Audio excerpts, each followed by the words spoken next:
नमस्कार मित्रों, आज की कहानी है पाप और पुण्य का खेल।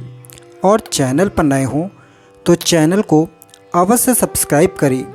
दोस्तों, आज की कहानी बेहद ज्ञानवर्धक है, तो निवेदन है कहानी अंत तक सुने। बहुत समय पहले चरवाहों के एक गांव में एक विशाल वृक्ष के नीचे बिल में विषधर नाम का एक लंबा काला सर्प रहता था। वृक्ष गांव के एक खेत के कोने में था। वहां पर जो भी जाता विषधर उसे डस लेता था और वह व्यक्ति तत्काल ही मृत्यु को प्राप्त हो जाता था।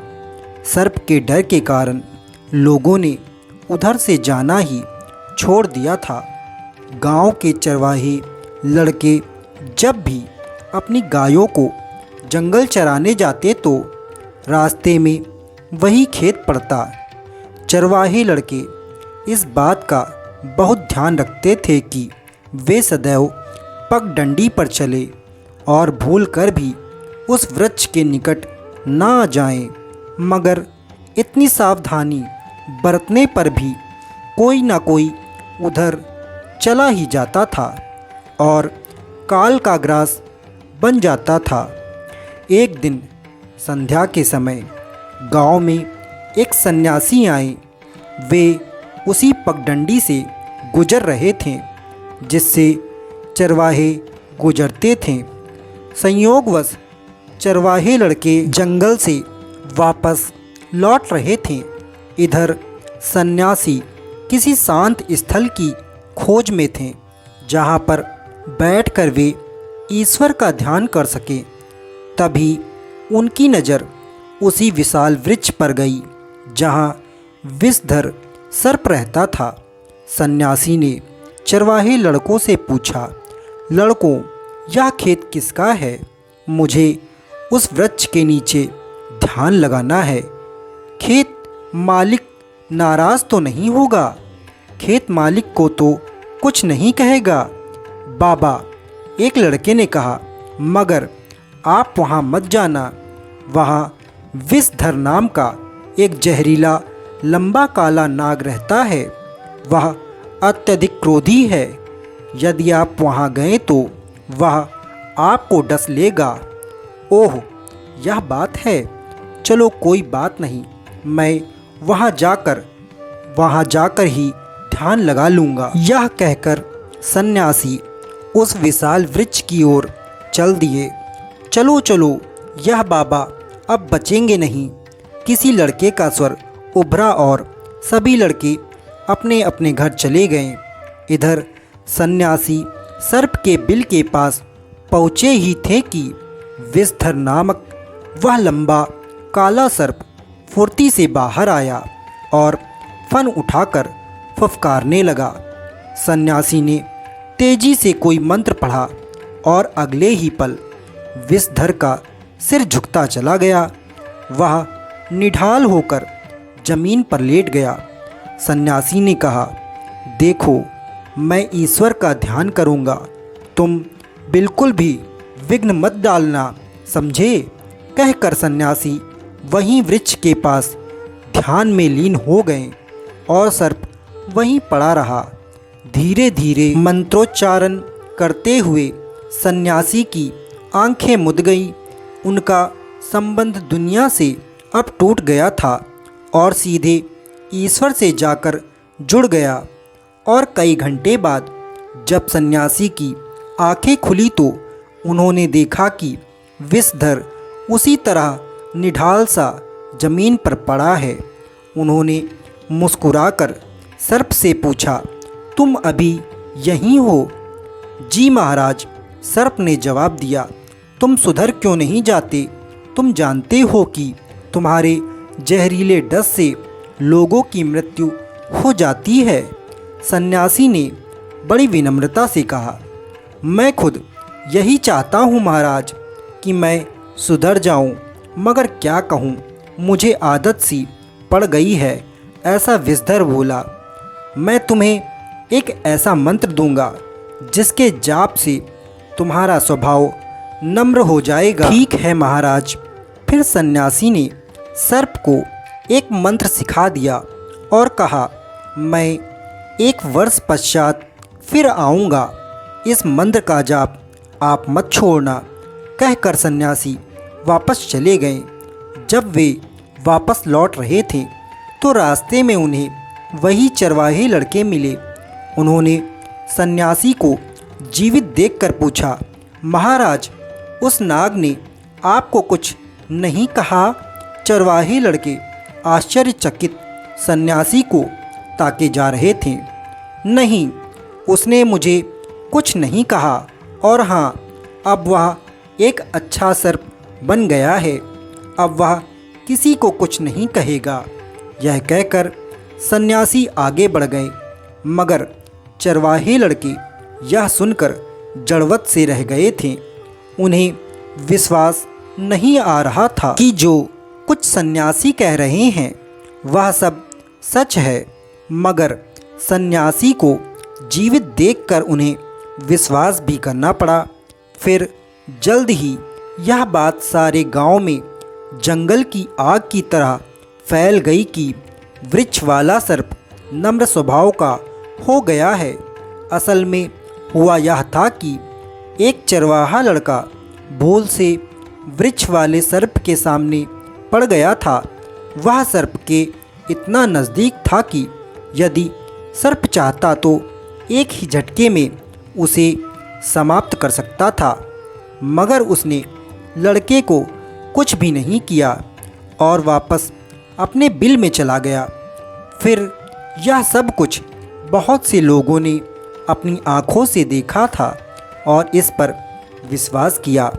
फिर जैसे जैसे समय बीतता गया, गांव वालों ने देखा कि सर्प बहुत नम्र स्वभाव का होता जा रहा है। धीरे धीरे गांव वाले उसका डर भूल गए थे। अब वह किसी को भी नहीं काटता था, नुकसान नहीं पहुंचाता था। सर्प भी आराम से अपना जीवन यापन करने लगा। अब वह घास, फल फूल आदि खाकर पेट भरता था। जीवों का भक्षण करना उसने पूरी तरह त्याग दिया था, मगर वक्त को यह शांति मंजूर ना थी। जैसे जैसे सर्प नम्र स्वभाव अपनाता गया, उसकी मुश्किलें अचानक बढ़ने लगी। अब जब भी चरवाहे लड़के खेत से गुजरते, विषधर को पत्थर मारे बिना न रहते, मगर वह इस ओर विशेष ध्यान न देता था। कभी कोई पत्थर उड़ता हुआ उसकी पीठ या शरीर के किसी हिस्से से आकर तेजी से टकराता और वहाँ से खून बहने लगता, मगर सन्यासी द्वारा दिए गए मंत्र के प्रभाव से उसका हृदय इतना कोमल और सहनशील हो गया था कि वह किसी को कुछ न कहता और न कभी क्रोधित होता। मगर यह मनुष्य जाति भी ईश्वर ने अजीब चीज़ बनाई है। यह जिस वस्तु से डरती है उसका नाम तक लेना पसंद नहीं करती, और जिस वस्तु को डराती है उसके प्राण लिए बिना छोड़ती नहीं है। इस जाति के सामने यदि कोई शक्तिशाली, ताकतवर और दबंग है तो यह उसके सामने घुटने तक टिका देती है। लेकिन यदि इसके सामने कोई अच्छा और नम्र स्वभाव का बनना चाहे तो यह उस पर जुल्म करती है और उसे वापस उसी स्वभाव को अपनाने पर उतारू करती है जिसे वह छोड़ना चाहता है। मगर जो स्वभाव के हठीले व दृढ़ होते हैं वे मरते दम तक वापस इस हालत में नहीं लौटते, और सन्यासी के मंत्र ने विषधर के मन को हठीला और दृढ़ बना दिया था। एक दिन संध्या के समय चरवाहे लड़के जंगल से लौट रहे थे कि उनकी नज़र विषधर पर आ पड़ी। उन्होंने विषधर को पत्थर मारने शुरू कर दिए। विषधर बेचारा पिटता रहा, मगर कुछ बोला तक नहीं। तभी एक लड़के ने यह सोचकर कि विषधर कुछ कहेगा तो है नहीं, उसकी पूंछ पकड़ ली और हवा में घुमाने लगा। दूसरे लड़के यह देखकर खिलखिला पड़े, हंसने लगे। साथ ही वे उस लड़के का साहस भी बढ़ा रहे थे। कुछ देर तक विषधर को घुमाने के बाद लड़के ने विषधर की पूंछ छोड़ दी। विषधर हवा में तैरता हुआ एक पत्थर से जा टकराया और वहीं अधमरा सा हो गया। चरवाहे लड़के हंसते खिलखिलाते वापस अपने घर लौट गए। इधर विषधर को कुछ होश आया तो वह धीरे धीरे रेंगता हुआ अपने बिल में आ गया और सो गया। उसके बाद किसी ने भी विषधर को बिल से बाहर आते जाते नहीं देखा था। एक वर्ष पश्चात वही सन्यासी अचानक वहां आए। वे विषधर के बिल के पास पहुँचे और विषधर को तेजी से आवाज़ लगाई, विषधर देखो मैं आया हूँ। मगर यह क्या, सन्यासी के कई बार आवाज़ लगाने पर भी सर्प बाहर न आया। तब सन्यासी ने अपने तपोबल से सर्प की स्थिति जाननी चाहिए और यह देखते ही वे बेहद उदास हो गए कि विषधर अपने बिल में मृत पड़ा है। उन्होंने तपोबल से उसकी मृत्यु का कारण जान लिया। कारण जानते ही वे तेजी से रोने लगे। वे सोच रहे थे कि आज तक मैंने कोई पाप नहीं किया था, मगर आज ये मुझसे कैसा पाप हो गया है। मैं स्वयं भी नहीं कह सकता कि यह पाप है या पुण्य है।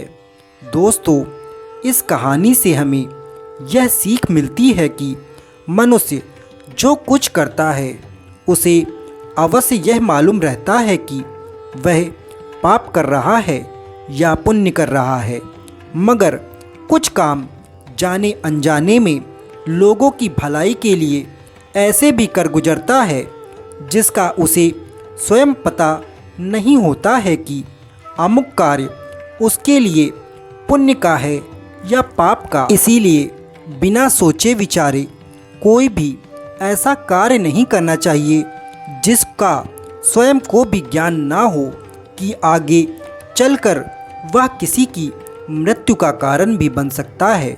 तो दोस्तों, आशा करता हूँ पाप और पुण्य का खेल यह कहानी आपको बेहद पसंद आई होगी। अगर पसंद आई हो तो चैनल को सब्सक्राइब अवश्य करें और बेल नोटिफिकेशन ऑन करें ताकि इसी प्रकार की कहानी आप तक पहुंच सके। नमस्कार दोस्तों।